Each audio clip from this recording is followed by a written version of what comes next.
അതിലിപ്പോ തമ്പര് നിക്കണ പോലെ നിന്ന് കഴിഞ്ഞാൽ ഇതിപ്പോ എന്ത് പൂജാരിയ ഇത് തെങ്ങേറ്റാൻ വന്നതല്ലേ തോന്നുന്നു. അപ്പൊ അതുകൊണ്ട് ഇങ്ങക്ക് വേണ്ടിയിട്ടാണ് സത്യത്തിൽ ഇതൊക്കെ. ഇതൊന്നും ഇല്ലെങ്കിലും ഞാൻ എടുക്കണ പൂജ സെയിം പൂജ തന്നെയാവും. പക്ഷെ ഈ വേഷം അല്ലെ, ഭരതനാട്യം കളിക്കാൻ വരുന്ന നേരത്ത് ആ ഒരു സൂനിയൊക്കെ ഉണ്ടെങ്കിലല്ലേ കാണാൻ രസം ഉണ്ടാവുള്ളൂ അല്ലേ. ഒരു പാന്റ് ഷർട്ടിട്ട് ഭരതനാട്യം കളിച്ചു, അത് പറഞ്ഞ പോലെ തിരുവാതിര കളിക്ക് വരുമ്പോ ചുരിദാർ ഇട്ടുന്ന കളിക്കണ തിരുവാതിര. അപ്പൊ അത് പറഞ്ഞാലേ ഇതൊക്കെ കണ്ടിട്ട് ഇങ്ങനെയൊക്കെ ഉണ്ടെങ്കിലേ നമുക്കൊരു തൃപ്തി ഉണ്ടാവുള്ളൂ.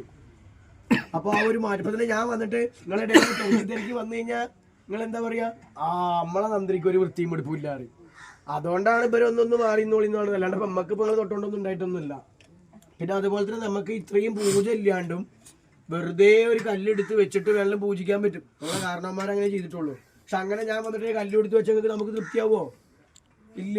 അപ്പൊ എന്താണ്, സാധാരണ നമ്മൾ കണ്ട് തഴമ്പിക്കുന്ന ആ പരിപാടികൾ കുറെയൊക്കെ നമ്മളും സ്വീകരിക്കേണ്ടി വരും കേട്ടോ. അല്ലെങ്കിൽ അല്ലാണ്ട് ഇപ്പൊ ഇതൊന്നും ഉണ്ടായാലേ നമ്മളെ കാരണവന്മാർ ഇരിക്കുന്നൊന്നുമില്ല.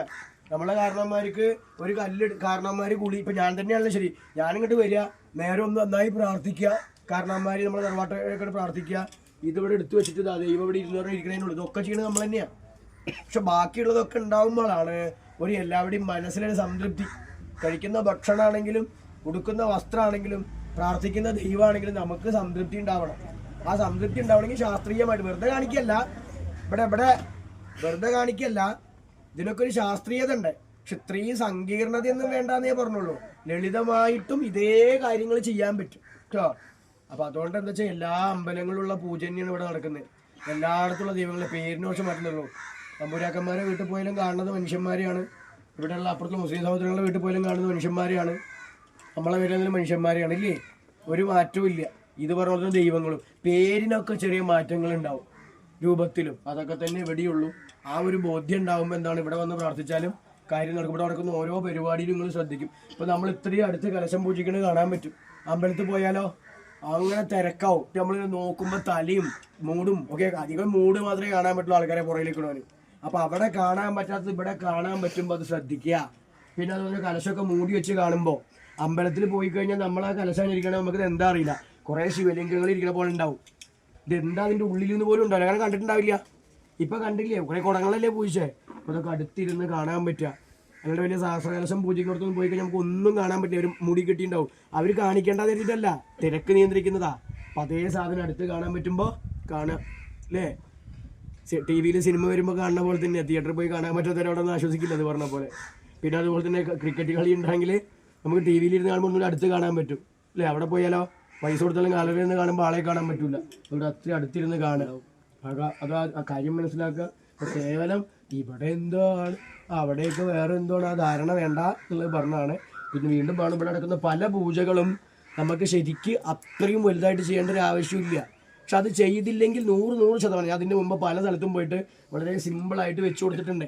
പിന്നെന്താ പറയുക, അപ്പുറത്ത് കുറച്ചും കൂടിയൊക്കെ ഇതുണ്ടായിരുന്നു, അവിടെ അങ്ങനെ ഉണ്ടായി ഇങ്ങനെ ഉണ്ടായി മറ്റേ ഉണ്ടായി. അപ്പോൾ അതില്ലാത്തതുകൊണ്ട് ഇവിടെ എന്തോ ഇല്ലാതെ തോന്നും.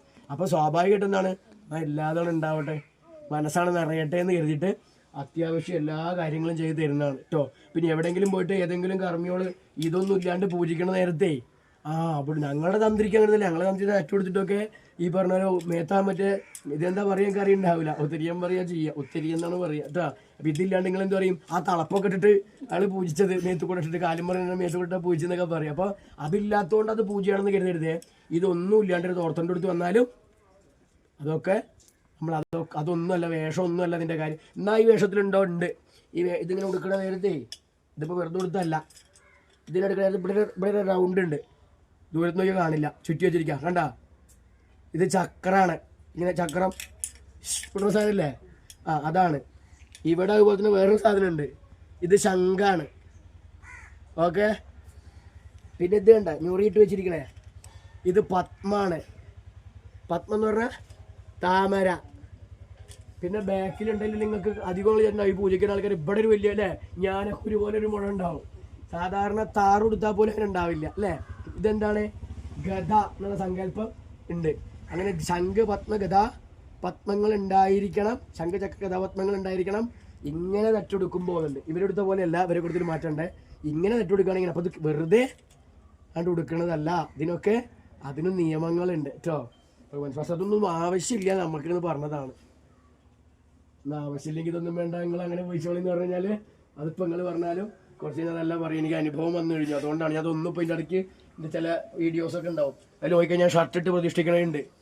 കാരണം എന്തിനായി കുപ്പായിടാണ്ട് പ്രത്യേകിച്ച് എന്തപ്പോൾ കാണാനുള്ള ഈ പൊള്ളിയ ശരീരം. അപ്പോൾ ഷർട്ടിട്ട് പൂച്ച ആൾക്കാരെ സമ്മതത്തോട് കൂടിയിട്ടാണ് ഷർട്ടിട്ട് പൂച്ച. പക്ഷെ കുറേ കഴിഞ്ഞപ്പോൾ ഇന്നലെ ഷർട്ട് വേണ്ടായിരുന്നില്ല, പിന്നെ ഇപ്പം ഇത് കാണാനപ്പോൾ നിങ്ങൾ വരുന്നത്.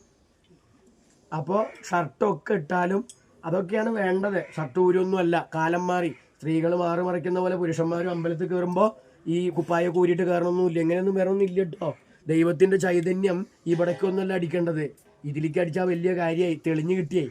അപ്പോൾ അതുകൊണ്ട് എന്താ വെച്ചാൽ ഷർട്ട് വസ്ത്രങ്ങളും ഒക്കെ സഭ്യമായ രീതിയിൽ എല്ലാവർക്കും സ്വീകാര്യമായ വസ്ത്രം ഇട്ട് വൃത്തി ഉണ്ടാവുക. ഞാനിവിടെ പറഞ്ഞില്ല, കള്ള് കുടിച്ച് കയറാതിരിക്കുക. ഇറച്ചിയും മീനും തിന്നാൽ പോലെ ഒരു മര്യാദ ഉണ്ട്, അത് ഭക്ഷണമല്ല, അതിനൊരു കുഴപ്പം ഞാൻ പറയണില്ല. പക്ഷെ മറിച്ച് കള്ള് കുടിച്ച് കയറരുതേ, കഞ്ചാവ് അടിച്ച് കയറരുതേ, സിഗരറ്റ് വലിച്ചുകൊണ്ട് കയറരുതേ. അതൊന്നും ഇതിൻ്റെ ഉള്ളിൽ ഇല്ലാണ്ട് നമ്മൾ മനുഷ്യന്മാരിരിക്കുന്ന ഭക്ഷണം കഴിച്ച് നല്ല വസ്ത്രം കഴിച്ച് കയറാം. അല്ലാണ്ട് വസ്ത്രം പൂജാരിക്കും വസ്ത്രമൊക്കെ ആവാം. നിങ്ങൾ ഈ ട്രഡീഷണലി വസ്ത്രം വേണ്ട പറയുമ്പോൾ പണ്ടേ വസ്ത്രം ഇല്ലാത്ത കുപ്പായ പരിപാടി ഇല്ലാത്തതുകൊണ്ടല്ലേ. അങ്ങനെയൊന്നുമല്ല. അപ്പം അതുകൊണ്ടൊന്നും ദൈവകോപം ഉണ്ടാവുമെന്ന് കരുതേണ്ട ആവശ്യമൊന്നുമില്ല കേട്ടോ. അപ്പം ഇതൊക്കെ മാറേണ്ടത് മാറണം. അല്ലെങ്കിൽ കുറച്ച് കഴിഞ്ഞാൽ കുട്ടികൾ കുപ്പായ വരണമെന്ന് പറഞ്ഞാലേ പുതിയ പിള്ളേർ കയറില്ല. പാൻറ്റൊന്നും പറ്റില്ല, മുണ്ടന്നെ വേണമെന്ന് പറഞ്ഞാൽ അവർ കയറില്ല. അവരിങ്ങനെ വന്ന് ചുറ്റിപ്പറ്റി നിൽക്കും, അമ്പലത്തേക്ക് വരുന്നുണ്ടാവില്ല, ഇതിക്ക് വരില്ല. അതിന് വേണ്ടി എന്താണ്, വേഷമല്ല, നീ വൃത്തിയായിട്ട് കയ്യും കാലും കഴിയിട്ടുണ്ട് കയറി തൊഴു എന്ന് പറഞ്ഞു ഓൻ ചിലപ്പോൾ ഒന്ന് തൊഴും. അല്ലെ മറ്റുള്ളവർക്കൊക്കെ നോക്കിയിട്ട് പള്ളിക്കലും മറ്റുള്ളതിനൊക്കെ വസ്ത്രങ്ങൾ മാറ്റം വന്നു.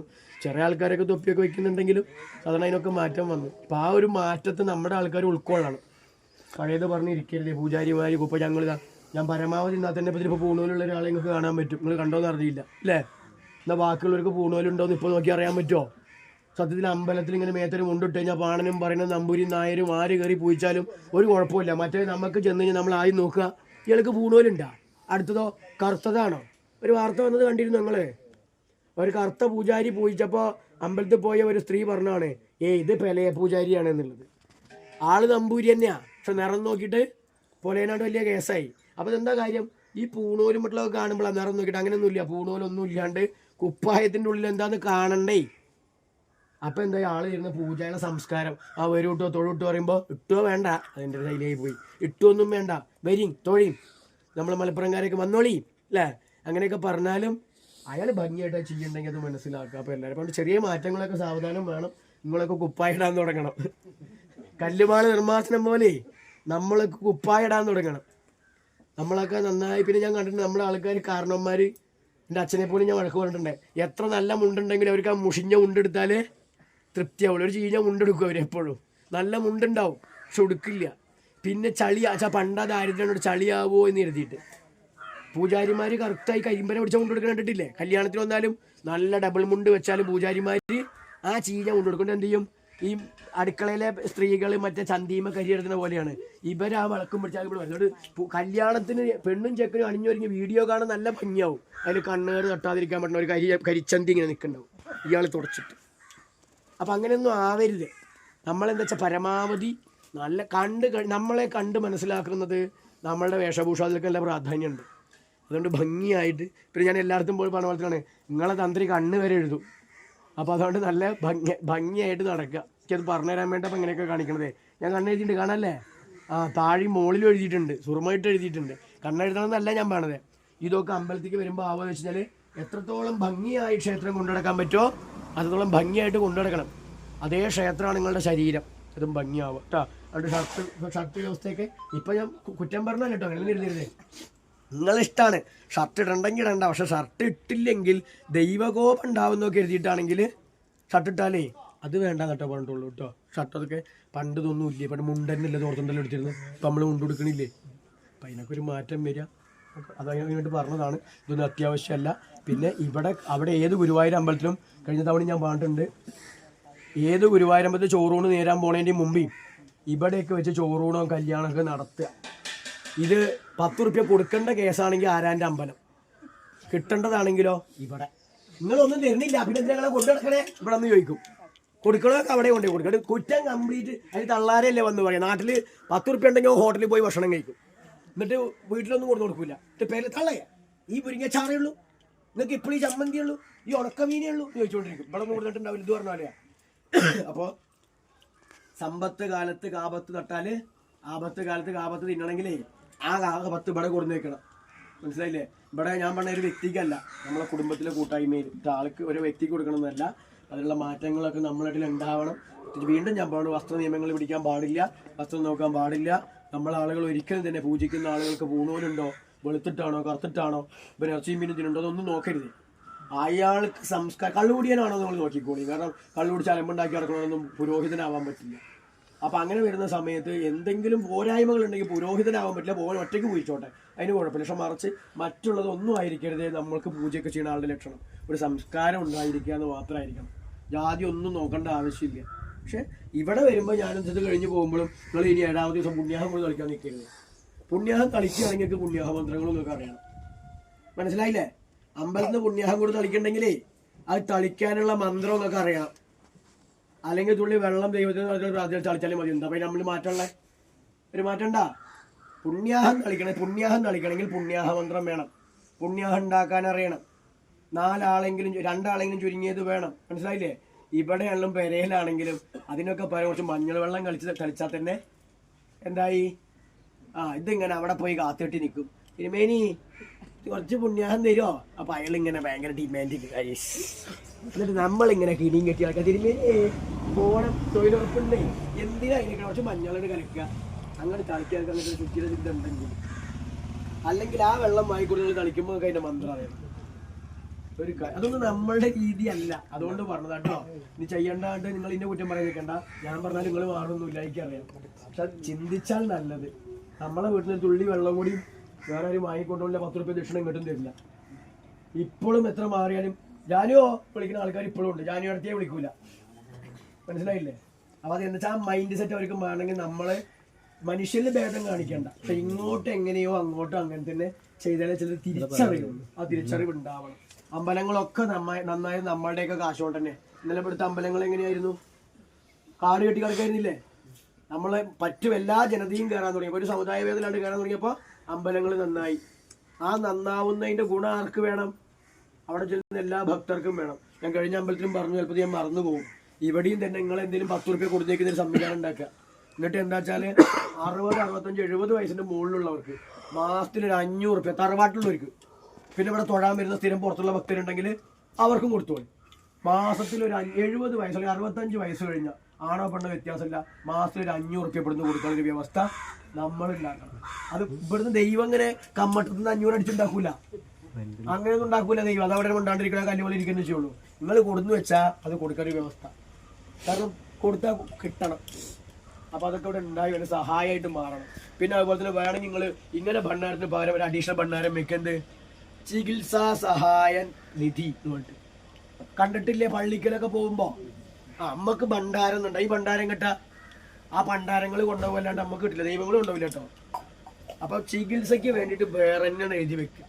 എന്നിട്ട് ഈ കൂട്ടക്കാർക്ക് എന്തെങ്കിലും ബുദ്ധിമുട്ടുണ്ടെങ്കിൽ ഇവിടെ കൊടുക്കണം. നാട്ടിൽ ചാരിറ്റി ഉണ്ടെങ്കിൽ നമ്മൾ 4 ആളെ കാണിച്ചിട്ട് കൊടുക്കണം. ഈ കൈ കൊടുക്കുമ്പോൾ ഈ കൈ അറിയുന്നതൊക്കെ പണ്ടാണ്. ഇനിയൊക്കെ ഇങ്ങനെ കൊടുത്തു കഴിഞ്ഞാൽ 4 ആൾക്കാർ അറിഞ്ഞേ പറ്റുള്ളൂ. കണ്ടില്ലേ? 4 ആൾക്കാർ അറിഞ്ഞേ പറ്റുള്ളൂ. കാരണം നമ്മൾ സഹായിക്കണമെങ്കിൽ നമ്മളെ കയ്യിൽ ഉണ്ടാവണം. അപ്പം അത്തരത്തിലുള്ള ചില ചിന്തകളൊക്കെ ഉണ്ടായിരിക്കണം കേട്ടോ. അല്ലെങ്കിൽ ശബ്ദമില്ല, പക്ഷെ പറയേണ്ടത് പറഞ്ഞില്ലെങ്കിൽ തോന്നിയിട്ട് പറഞ്ഞില്ലേ. ഇതിപ്പോൾ ഞാനിങ്ങനെ പറഞ്ഞുകൊണ്ട് നിങ്ങൾ വിശ്വസിക്കില്ല. ഞാനും ഇങ്ങനെ കാണിച്ചിട്ട് പറഞ്ഞു കഴിഞ്ഞാൽ നിങ്ങൾ ഇങ്ങനെ ഗംഭീരമായിട്ട് വിശ്വസിക്കും അല്ലേ? എന്നിട്ട് ചെവിയിലാണ്ട് ഇങ്ങനെ വന്നിട്ട് ചെവിയിൽ ഇങ്ങനെ മനസ്സിലായില്ലേ? ഇങ്ങനെ പറഞ്ഞാൽ നിങ്ങൾ ഓക്കെയാണ്. ഇതിങ്ങനെ ഇല്ല എന്ന് മാത്രമേ ഉള്ളൂ. പറയണമൊക്കെ അവിടുന്ന് പറയിപ്പിക്കണം കേട്ടോ. ശരി, നമസ്തേ. ഒന്നും അവർക്ക് കണ്ടുവരില്ല. ഇതിനെപ്പറ്റി കണ്ടാലും മനസ്സിലാവില്ല. നമ്മൾ പറഞ്ഞുകൊടുത്താലും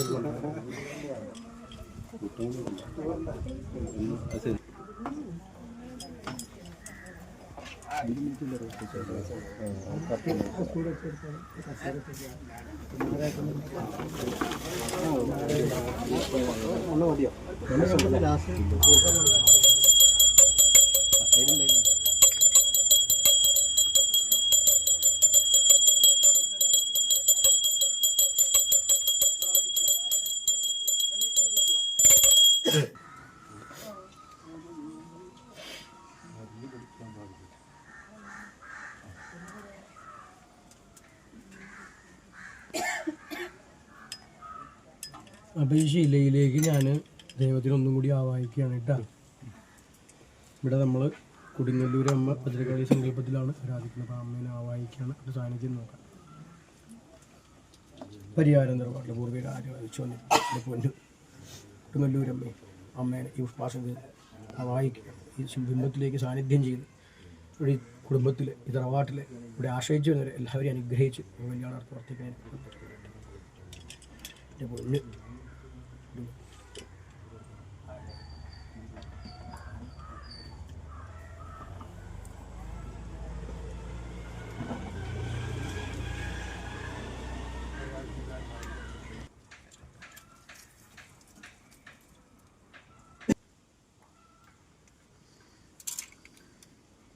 നിങ്ങൾ ഇയാളുടെ അടുത്ത് കൊടുക്കുമ്പോൾ സംതൃപ്തരാണെന്ന് എഴുതിയിട്ടാണ് കേട്ടോ.